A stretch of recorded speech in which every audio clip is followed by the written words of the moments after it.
நேத்து போட்டிருந்த வீடியோல ஒரு சிஸ்டர் என்ன கமெண்ட் பண்ணியிருந்தாங்கன்னா, "நீங்க சின்ன வயசுல பட்ட கஷ்டத்த மறக்காம சொல்றீங்கம்மான்னு. எதுக்காகங்க நம்ம மறைக்கணும்? இப்ப வேணா நமக்கு வசதி வாய்ப்பு வந்திருக்கலாம். ஆனா நம்ம கடந்து வந்த பாதைய எப்பவுமே மறக்கக்கூடாதுங்க."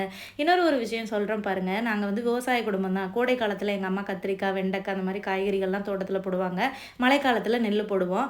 நானும் என் அக்காவுமே பார்த்தீங்கன்னா, நாங்க 12வது படிக்கிற வரைக்குமே ஸ்கூல் முடிச்சுட்டு வந்து சாயங்காலம் போய் காய்கறி எல்லாம் எங்க அம்மாவுக்கு பறிச்சு குடுத்துட்டு வருவோம். காலையில 5:30க்கெல்லாம் எந்திரிச்சு காய்கறி எல்லாம் பறிச்சு குடுத்துட்டு தான் ஸ்கூலுக்கே போவோம். ஆனா ஸ்கூல்ல போயும் ஃபெயில் ஆகாமயே நாங்க நல்லா படிச்சுருவோங்க. ஆனா அப்போ அது ரொம்ப கஷ்டமா இருக்கும். ஆனா அது இப்ப நினைக்கும்போது நம்ம பட்ட கஷ்டம்லாம் ஒண்ணுமே கிடையாதுங்க. ஏன்னா அந்த காய்கறி ஒரு 50, 60 கிலோ இருக்குங்க ஒரு மூட்டை. அத எங்க அம்மா தலையில சுமந்துட்டு போய் டவுன்ல போய் வித்துட்டு, அதில கிடைக்கிற காசுல வீட்டுக்கு தேவையான பொருட்கள், எங்களுக்கு தீவனம்லாம் வாங்கிட்டு வருவாங்க. அவங்க பட்ட கஷ்டம்லாம் ஏராளங்க. நம்ம லைஃப்ல ஒரு பார்ட் ஆஃப் லைஃப் கஷ்டமா இருந்தாலும், இன்னொரு பார்ட் ஆஃப் லைஃப் கண்டிப்பா நல்லா இருக்குங்க. நாம இப்ப கஷ்டப்படுறோம்னு நினைக்காதீங்க. செய்ற வேலைய ஒழுங்கா செய்யுங்க. நல்லா படிங்க. உங்க லைஃப்பும் கண்டிப்பா மாறுங்க.